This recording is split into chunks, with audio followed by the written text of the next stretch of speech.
오늘은 호세아 이제 두 번째 시간입니다. 호세아서는 쉬우면서도 어렵고 또 깊이가 있는 내용입니다. 12개의 소선지서 중에 첫 번째이고, 호세아라는 이름의 뜻은 구원하겠다라는 뜻입니다. 근데 하나님께서 우리를 구원하시는 걸 알지만 하나님의 구원의 방법을 가장 선명하게 보여주는 성경 중에 하나가 바로 호세아다라고 말할 수 있습니다. 내용은 지난주에 이어서 말씀드리기를, 지난주에 말씀드렸죠. 음행한 아주 음란한 여인 고멜과 일부러 결혼을 하게 되고, 그 속에서 세 자녀를 낳고 그 세 자녀의 이름을 가지고 하나님께서는 그 시대의 사람들에게 메시지를 줬다는 거죠. 하나님의 메시지는 이상한 결혼, 이상한 아이의 이름을 통해서 사람들에게 하나님이 이 땅에 있는 사람들을 얼마나 사랑하시는지, 반대로 얘기하면 이 땅에 있는 사람들이 얼마나 하나님과 엇나가고 있는지를 상징적으로 얘기해 준다라고 말씀드렸습니다. 지난주에 그래서 세 가지 아이들의 이름, 첫째 아들의 이름을 이스르엘이라고 했고, 두 번째 아이의 이름을 로암미라고 했고, 세 번째 아이의 이름을 로루하마라고 했습니다. 첫 번째 이스라엘이라는 뜻은 흩으신다라고 그랬습니다. 제가 농담처럼 이름을 한국말로 뿔뿔이 이렇게 말씀드렸어요. 그리고 두 번째 딸 이름은 로암미, 긍휼을 얻지 못한다, 그래서 미움이라고 말씀드렸고, 세 번째 아들의 이름은 로루하마, 내 백성이 아니다 해서 뭐라고 했죠? 남남이, 이렇게 제가 말씀드렸어요. 복습 안 하시나 봐요, 보니까. 이렇게 일타 강사처럼 가르쳐 드려도 복습을 안 하면 아무 소용이 없습니다. 그런데 하나님은요, 참 마음이 약해요. 이게 하나님의 약점입니다. 오늘 그렇게 해요. 지난번에 9절에 그의 이름을 로암미라고 해라 라고 강하게 경고하시는데, 오늘 10절에 보니까 그러나 이렇게 이야기하시는 거예요. 그러니까 하나님의 마음이 막 혼내는데 그러나 이렇게 말씀하는 거죠.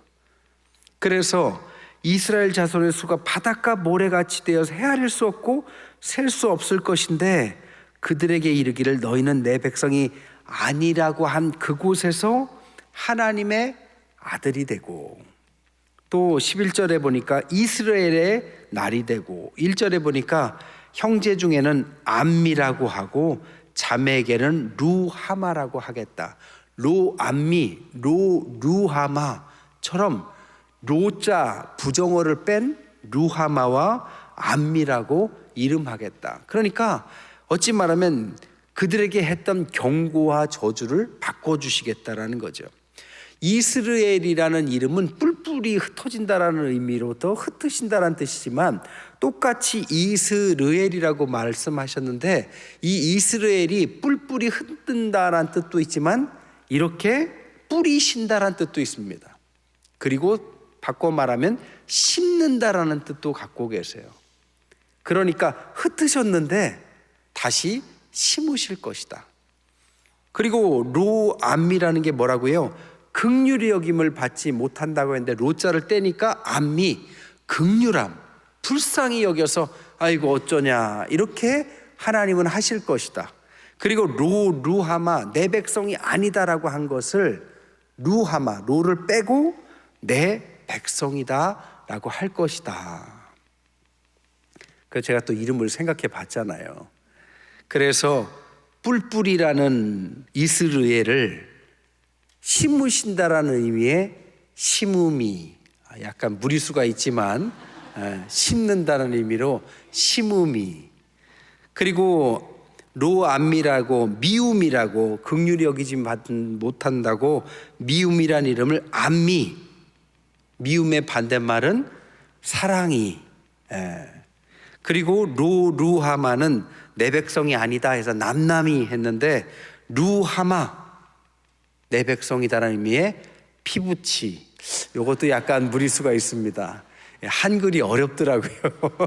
더 좋은 이름이 있으시면 저한테 얘기하시면 제가 다음 주에 다시 보충해서 말씀드리겠습니다. 하나님은 용서하고 싶어서 혼을 내는 겁니다. 혼을 내고 싶어서 혼을 내는 게 아니라 제발 좀 돌아오라고 얘기하는 거죠. 누가복음 15장에는 잃은 이야기들의 비유가 3개 나오죠. 잃은 양, 잃은 동전, 잃은 아들, 잃어버린 아들. 아들이 자기 마음대로 탕자라고 하는 아들이 마음껏 나가잖아요. 그런데 아버지는 그 아들이 자신을 배반하고 나갈 때부터 돌아올 때까지 마음은 항상 똑같습니다. 그게 부모의 마음이다라고 말을 하는 거죠. 그래서 흩어버리겠다라고 하지만 마음속에는 심고 싶다라고 마음 먹고 있는 거죠. 하나님은 오늘 또 하나님의 귀한 아들을, 딸을 찾고 계십니다. 그래서 이 땅의 땅끝까지 가셔서 하나님의 한 영혼을 위해서 찾고 찾는 것이 심는 거죠. 장지오노가 쓴 나무를 심은 사람이라는 책이 있어요. 소설인지 동화라고 말을 해야 되는지 오래된 책입니다.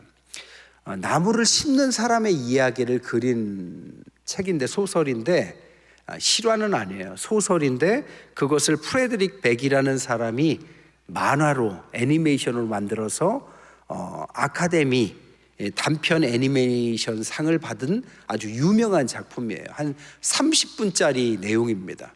근데 이 나무를 심는 사람의 내용, 뭐 보신 사람이 있을 거예요. 근데 어느 날 주인공이 삭막한 산에 갑니다. 황무지예요. 황무지를 가면서 나무도 없고 풀도 없는 황무지. 근데 그곳이 원래 사람이 살던 곳인데 사람들이 점차적으로 나무를 뽑고 태우고 그것을 팔아먹고 사느라고 완전히 황무지가 돼버렸어요. 그러면서 거기는 살인과 전쟁과 다툼에서 인간이 사라집니다. 근데 거기에 주인공 엘자르 푸케라는 55세 된 어떤 남자가 와요. 아내와 자식을 잃고 혼자 됐어요. 그래서 이 황무지에 혼자 옵니다. 민둥산이 산이에요. 근데 그분이 거기서 누가 뭐라고 하든 나무를 계속 심는 거예요.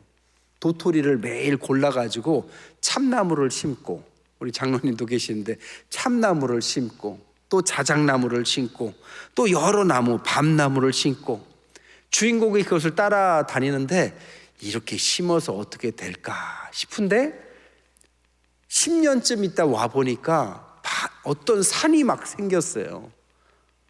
그리고 20년이 지나고 30년이 지나고 나중에 그가 87세가 됐을 때, 그러니까 굉장히 오랜 시간에 가보니까 이거는 정말 대단한 장관이 펼쳐져 있습니다.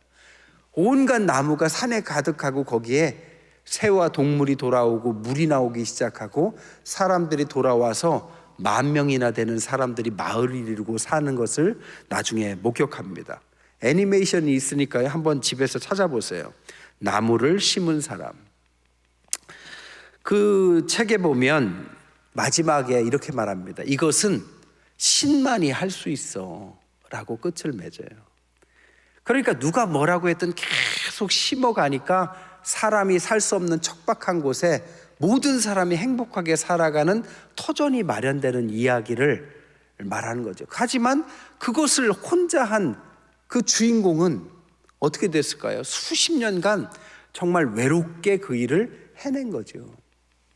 하나님께서 우리를 사랑하셔서 이 자리까지 인도하신 것은 하나님께서 그렇게 도토리 나무 하나 심듯이 꾸준히 일하셨기 때문에 수천 년에 거쳐서 오늘 우리까지 복음이 이렇게 흘러온 것입니다.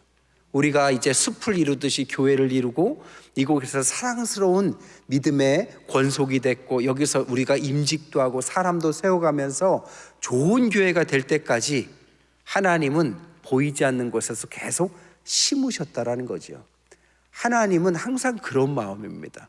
근데 우리 인간이 그것을 자꾸 타락하고 자꾸 도망가는 것을 호세아서를 통해서 사람을 통해서 보여주고 호세아의 인생을 통해서 보여주고 그리고 경고를 통해서 안타까운 마음을 계속 전하고 있는 거죠. 그러면서 2장 1절에 암미 루하마 이렇게 그러나 하면서 아쉬운 마음으로 하지만 또 경고를 하고 있다라는 겁니다.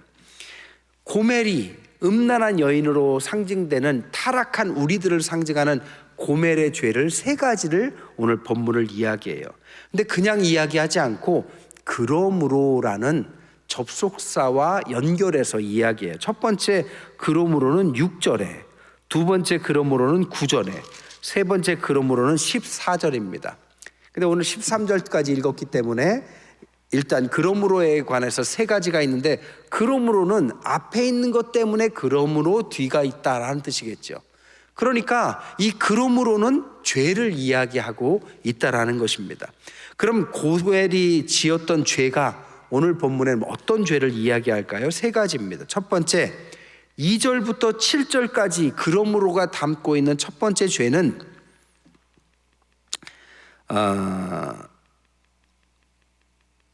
6절, 5절 보면 그들의 어머니는 음행하였고 그들을 임신한 자는 부끄러운 일을 행하였나니 이는 그가 이르기를 나는 나를 사랑하는 자들을 따르리니. 첫 번째 죄가 뭐냐면 자기가 사랑하는 것을 따랐다라는 겁니다. 이게 첫 번째 죄예요. 그러니까 고멜로 상징되는 이 타락한 사람들의 첫 번째 우리의 죄의 본성이 뭐냐? 내가 좋아하는 것만 따라가더라는 겁니다. 고멜은 자기에게 좋은 것을 주면 따라다녔어요. 그래서 그 남자와 밤을 보내서 아이를 낳았다라는 거죠. 그게 음행 아니에요? 그러면 어떤 것들을 주었냐? 5절 말미에 보니까 그들이 내 떡과 내 물과 내 양털과 내 삶과 내 기름과 내 술을 내게 준다 하였다. 그러니까 첫 번째 두 가지는 내 떡과 내 물은 먹을 것을 말하는 것이고, 내 양털과 내 삶은 옷 입는 의복을 얘기하는 것이고, 기름과 내 술은 즐거움을 말하는 겁니다. 먹을 것도 주고 옷도 주고 즐거움, 쾌락을 주니까 그것만 주면 그냥 따라갔다라는 겁니다. 자기가 그것을 사랑하고 그것을 즐기려고 거기만 따라다니다 보니까 죄를 짓게 된 거죠. 여러분, 먹고 있고 즐기는 삶, 고멜만의 문제가 아니죠. 우리 오늘날 인간에게, 오늘날 우리들에게 인생의 목표가 뭐냐 하면 부자가 돼서 좋은 것 먹고 명품 걸치고 좋은 데 여행 다니고 쾌락을 즐기고 이것이 행복의 끝이다라고 많은 사람들이 이야기합니다. 그런데 그렇게 하는 것 자체가 죄라는 게 아니라 그렇게 하면서 하나님께서 주신 삶의 목적을 잃어버리고 사는 게 죄라는 겁니다. 이 땅에 보내신 이유가 있는데 다 잊어버리고 본능적인 먹고 마시고 입고 즐기는 것에 시간을 다 낭비해 버리는 거죠. 그런 사람에게는 어떤 벌이 있느냐? 무서운 징벌 세 가지가 예비됩니다. 3절에 보니까 내가 그를 벌거벗겨서 그 나던 날과 같게 할 것이다. 첫 번째 징벌은, 세 가지 징벌 중에 첫 번째는 벌거벗겨서 수치를 줄 것이다. 그러니까 수치가 뭡니까? 겉은 화려해요. 좋은 옷을 입었어요. 근데 내실이 없었어요. 속은 다 썩어 있어요. 그런데 그것을, 속에 있는 것을 드러내겠다는 뜻입니다. 이런 사람 많아요. 괜찮아 보이는데 나만 장군 보세요.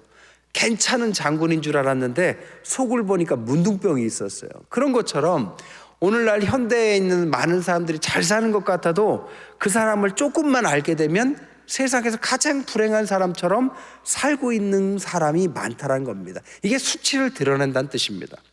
두 번째는 광야같이 되게 하며 마른 땅같이 되게 하여 목말라 죽게 할 것이다. 아무리 먹고 아무리 좋은 옷 입고 아무리 즐겨도 목마름이, 갈급함이 해결되지 않는다라는 겁니다. 그런 사람 많죠. 뭔가 더 목말라서 부족한 것 같아서 더 열심히 파고 더 열심히 즐기는데 즐기고 나면 공허해요. 그렇게 느껴지는 것, 이 목마름, 그 목마름을 이야기하는 겁니다. 또한 세 번째는 4절에 내가 그의 자녀를 긍휼히 여기지 않을 것이다. 즉 세 번째 징벌은 가장 큰 징벌입니다. 다음 세대들에게 벌을 주겠다는 겁니다. 그게 뭘까요? 하나님을 모르고 대를 이어가는 거. 하나님을 알던 사람이 타락하는 것은 본인의만의 문제가 아니에요. 하나님을 알던 길마저도 잃어버리는 거니까요. 다음 세대는 어디서부터 시작하는지도 모르게, 어디에서 문제가 온지도 모르게 갈급하고 답답하고 또 바쁘게 살아가지만 답을 얻지 못하는 인생, 그게 자녀들로 이어진다라는 것이 이 첫 번째, 자신이 좋아하는 것만 하는 사람들에게 주는 징벌 세 가지입니다. 두 번째 고멜의 죄는 8절부터 12절까지입니다. 9절에 그러므로라고 말했는데 이 두 번째 죄가 뭐냐? 8절에 있습니다. 폭식과 새 포도주와 기름은 내가 그에게 준 것이요 그들이 바알을 위하여 쓴 은과 금도 내가 그에게 더하여 준 것이거늘 그가 알지 못하도다. 두 번째 죄는 뭐냐? 만물의 출처를 알지 못하는 죄다라고 말할 수 있습니다. 자녀에게 과자를 사줬어요. 과자를 맛있게 먹어요. 이거 누가 사줬지? 그런데 그럼 왜 몰라요? 하고 막 먹는 거와 똑같아요. 아빠가 사줬죠? 이러면 얼마나 이뻐요. 뭐 그걸 뺏어 먹겠다는 뜻도 아니잖아요. 출처를 알 수 없고 믿지 않고 모르고 사는 거죠. 생각해 보면 우리에게 이런 게 많습니다. 그러니까 출처를 알지 못한다는 거 한마디로 말하면 감사를 잃어버린 거죠. 잘 살고 있습니다.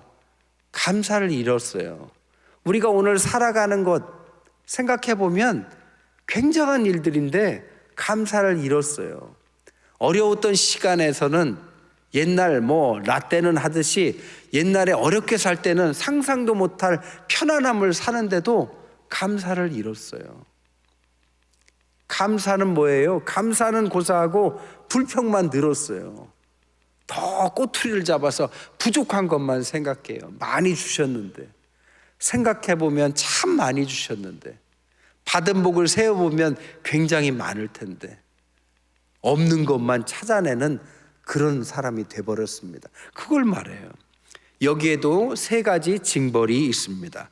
첫 번째 징벌은 9절에 보니까 내 곡식을 그것이 익을 계절에 도로 찾고 내 삶을 마지막에 빼앗으리라. 첫 번째는 뭐냐? 다시 가져가겠다. 줬는데도 감사한 줄 모르면 이리 내놔라. 이런 거 간증하는 분 많잖아요. 주님께서 아주 그냥 축복하셨는데 신앙 다 팔아먹고 막 세상 살다가 다 잃어버리고 주님하고 돌아왔다는 이야기. 결국 이런 이야기입니다. 다 빼앗겨 보면 다시 주님께 비로소 와요. 이게 얼마나 우매한 일입니까? 이게 첫 번째 징벌입니다. 두 번째는 10절입니다. 그 수치를 사랑하는 자의 눈앞에 드러낼 것이다. 두 번째 뭐냐? 수치를 드러낼 것이다. 수렁에 빠져서 모든 물질과 명예와 건강을 잃어버리고 아무도 도와주리가 없어요. 10절에 보니까 그를 내 손에서 건져낼 사람이 없으리라. 하나님이 주시면 뺏어갈 자가 없습니다. 반대로 하나님이 가져가시면 구해줄 자도 없어요. 그러니까 하나님이 무서운 분이에요. 하나님께서 주신 것은 귀하게 주신 것 감사로 받으면 됩니다. 근데 그 감사를 잃어버리고 계속 다오만 하면서 살아가면 나중에는 정말 있는 것까지 다 빼앗겨요. 한 달란트 줬는데 그거 갖고 열심히 살면 되는데 그거 그냥 땅에 묻어두고 아무것도 안 쓰다가 나중에는 뺏어서 다른 사람에게 주잖아요. 남의 얘기입니까? 우리 얘기예요. 우리에게 주신 것을 많은데 그걸 가지고, 아니 우리에게 맡긴 거죠. 불의한 청지기와 같이 우리에게도 맡긴 것 그냥 막 쓰면 되는 거죠. 하나님을 위해서 불의하게라도 잘 써서 세상에 기여하면 되는 거죠. 하나님의 이름으로 쓰면 되는 거. 내 거 아니지만 내 것처럼 쓰면 되는 거죠. 그거 아끼다가 나중에는 아무짝에도 쓸모없는 인생. 이게 두 번째 수치를 드러내는 이야기입니다. 세 번째 징벌이 뭐냐? 11절에 보니까 모든 명절을 폐하겠고, 결국 너와 나의 관계가 청산될 거다라는 경고입니다. 하나님의 자녀였는데 탕자가 집을 나가니까 관계가 끝나니까 제일 먼저 오는 게 뭡니까? 실패가 찾아오고 먹을 것도 없고 나쁜 주인을 만나서 비참한 인생이 되죠. 자녀를 포기한 자녀가 겪게 되는 일을 상징적으로 말한 거죠. 세 번째, 그러므로입니다. 14절 앞미의 13절에가 세 번째 고멜의 죄를 말해요. 그 죄는 뭐냐? 귀고리와 폐물로 장식하고 그가 사랑하는 자를 따라가서 나를 잊어버리고 향을 살라 바알들을 섬긴 시일대로 내가 그에게 벌을 주리라 여호와의 말씀이라. 세 번째 죄는 뭐냐? 하나님을 잊어버리고 우상을 섬기는 죄, 이것을 말을 하는 것입니다. 하나님께서 주셨어요. 하나님께서 주신 인생이에요. 그런데 무언가가 우상이에요. 자기가 우상이든 자식이 우상이든 돈이 우상이든 정말 우상 숭배, 타종교 이상한 걸 믿고 있든. 출애굽기 20장 4절에서 6절 보면 우상을 깊이 섬기는 가족에게는 3대 4대까지밖에 가지 못할 거다라는 무서운 경고를 합니다. 실제적으로도 우상 숭배를 즐겨하는 집안에는 대가 어려운 경우도 많이 있습니다. 어쨌든 하나님은 하나님을 사랑하고 하나님 안에서 인간답게 살 수 있는 길을 포기한 사람들을 너무나도 그 끝이 이상하게 끝나는 사람들이 너무나도 많이 있습니다. 오늘 너무 무서운 얘기들만 해서 아유 죄송합니다. 제가 하는 얘기가 아니라 성경이 하는 얘기니까요. 근데 그럼에도 불구하고 하나님의 결론은 뭐다? 그러므로 벌받아라가 아니라 그러나. 이게 호세아서가 계속 얘기하고 있는 결론입니다. 오늘 이 우상숭배의 논리들을 가만히 보면 하나님을 버리고 우상을 섬겼다라는 논리로 말하는 게 아닙니다. 좀 더 깊이 들어가면 뭐냐? 예배 볼 때는 하나님을 섬겨요. 근데 농사 질 때는 바알과 아세라를 섬기는 식입니다. 그러니까 신앙은 신앙대로, 세상에서는 세상의 방법대로 살면 그게 오늘날 호세아서가 쓰여졌던 시대에 이 우상 숭배다라고 말을 하는 것입니다. 한마디로 양다리 신앙이죠. 세상에서는 세상 사람처럼 살고 교회에서는 신앙처럼 양다리 걸치면 그것이 호세아서의 그 시대에 말한 우상 숭배였습니다. 그리고 그 시대에 그것을 지적하는 사람이 바로 선지자들이었어요. 그렇게 하지 말라고. 그렇게 하면 안 된다고. 하나님의 방법으로도 세상을 살아갈 수 있다고. 그런데 그런 사람들이 아주 핍박받고 어려움 겪었습니다. 오늘날도 그렇죠. 신앙의 본질대로 사랑하려고 애쓰는 사람을 칭찬보다는 뭔가 교조주의자처럼 비아냥거리고 자기가 굉장히 영리한 사람처럼 이야기하는 사람들에게 하는 이야기입니다. 어쨌든 호세아서의 가장 중요한 것은 호세아는 고멜과 결혼함으로 순종한 것이 아니라 고멜과 같이 죄 짓는 사람들을 사랑함으로 순종했다라는 것입니다. 하나님의 방식은 고멜을 사랑하도록 만드는 호세아와 똑같다라는 것입니다. 하나님은 우리의 그 죄와 더러움들, 잘못된 길로 가면서도 잘못인지도 모르는 이중적인 모습을, 혐오감을 느끼실 거예요. 죄니까. 그렇다고 해서 하나님이 우리를 그냥 경고하고 버려두고 관계를 끊어버리고 다시 보지 말자라고 끝나는 것이 아니라 하나님의 심정은 뭐냐면 그럼에도 불구하고 호세아가 고멜을 버리지 못하고 쫓아가고 아이를 이상한 아이 낳아도 또 찾아가고 또 데려오고 하듯이 반복된 죄를 짓는 너희들을 사랑할 수밖에 없는 호세아처럼 나도 너희들을 포기할 수 없는 이 사랑함을 제발 알아다오. 이게 호세아서가 말하는 하나님의 심정인 것입니다. 호세아가 그랬겠죠. 왜 하필 고멜입니까? 왜 저런 여자를 내가 사랑할 수밖에 없습니까? 왜 저런 여자에게 나는 눈이 멀었을까요? 저런 여자를 포기하지 못하는 내 이 이상한 사랑의 감정은 도대체 왜 주신 것입니까? 할 때 그때 비로소 하나님이 바로 우리에게 그런 마음이시구나를 깨닫게 됐다라는 거죠. 말씀을 정리할게요. 호세아에게 고멜은 하나의 십자가였지만 지난번도 말씀했듯이 그것은 십자가이자 또 다른 사람들에게 주는 메시지였다는 것입니다. 하나님은 우리에게 호세아와 같은 사람들을 통해서 메시지를 보여줍니다. 교회에도 정말 이해할 수 없는 인생을, 신앙을 넘어지지 않고 살아가는 그런 사람을 봄으로써 우리가 하나님의 메시지를 볼 수 있어요. 반면에 어떠한 타락한 신앙인, 저 사람 대단한 직분자인데 세상에서 내가 알고 보니 엉뚱하게 살아가는 모습 속에서도 하나님의 메시지가 우리에게 전달됩니다. 그렇게 하지 말아야지라는 메시지, 저렇게 살면 안 되지라는 메시지. 하나님은 여전히 다양한 모습의 사람들로 오늘날 우리에게 호세와 고멜과 같은 관계를, 우리에게 메시지를 주십니다. 이게 첫 번째고, 두 번째는 우리가 메시지가 돼야 된다는 것입니다. 여러분이 지고 있는 십자가는 제가 볼 때 다양해요. 정말 다양한 눈물로 지을 수밖에 없는 십자가를 지고 살아가는 분이 우리 교회에도 많이 계십니다. 그런데 제가 볼 때 너무 훌륭하세요. 그 어려운데 낙심하지 않습니다. 그 어려운데 기도로 이겨냅니다. 그 어려운데 하나님에 대한 사랑을 잃지 않습니다. 하나님 원망하고 떠나가도 당연해 보이는데 그렇지 않습니다. 하나님 앞에 매달려서 끝끝내 하나님에게 열매 맺는 삶으로 살아가는 모습이 나에게는 그가 하나님의 메시지처럼 보여요. 우리가 그런 메시지도 돼야 한다는 것이 호세아서가 우리에게 주는 메시지입니다. 여러분, 하나님은 우리를 포기하지 않아요.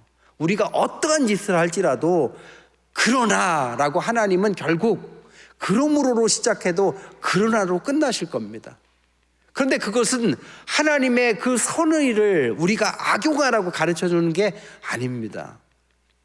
하나님이 그렇게 사랑하는 것을 우리의 삶 가운데 하나님의 사랑을 깨닫고 끝이 아니라 우리에게 주어진 십자가도 하나님의 사랑을 깨달아야만 그 십자가를 하나님의 메시지로 변화시킬 수 있는 힘과 동력이 거기서 나온다라는 거죠. 우리는 천사도 아니고 우리는 신도 아니에요. 하지만 하나님과 같은 놀라운 사랑을 보여줄 수 있습니다. 어떻게 해요? 하나님의 사랑에 감동해야만 우리도 하나님의 사랑의 감동스러운 모습을 보여줄 수 있다는 것입니다. 먼저 해야 될 것은 하나님의 사랑에 심취하는 것입니다. 먼저 젖어드는 것이고, 하나님이 왜 나를 안 버리셨지? 어떻게 나를 사랑하시지? 어떻게 나를 포기하시지 않으시지? 이것을 깨닫는 것이 먼저입니다. 그렇다면 우리 삶의 어떠한 십자가도 하나님의 사랑에 다 녹아버릴 것입니다. 호세아서를 통해서 그런 하나님의 놀라운 사랑을 통해서 이 땅에서 하나님께서 주신 멋진 삶을, 십자가를 영광스럽게 지어가시는 저와 여러분 되시기를 주님의 이름으로 간절히 축원드립니다. 기도하겠습니다. 감사헌금 10의 1조 들으셨습니다. 하나님, 사랑하는 우리 태평의 모든 성도들, 하나님의 사랑을 의심하지 않게 하여 주옵소서. 그러므로 벌을 받아야 당연하지만 그러나 너를 포기할 수 없다라는 하나님의 강력한 사랑을 우리가 받게 하여 주옵소서. 그 사랑을 깨닫게 하여 주옵소서. 그 사랑에 우리의 모든 것이 녹아내리게 하여 주옵소서. 그래서 우리의 모든 성도들의 삶에 주신 인생의 또 다른 십자가를 주님의 사랑으로, 메시지로 드러내 보이는 하나님의 놀라운 태평의 모든 성도들 되게 하여 주옵소서. 예수 그리스도의 이름으로 축복하며 기도드립니다. 아멘.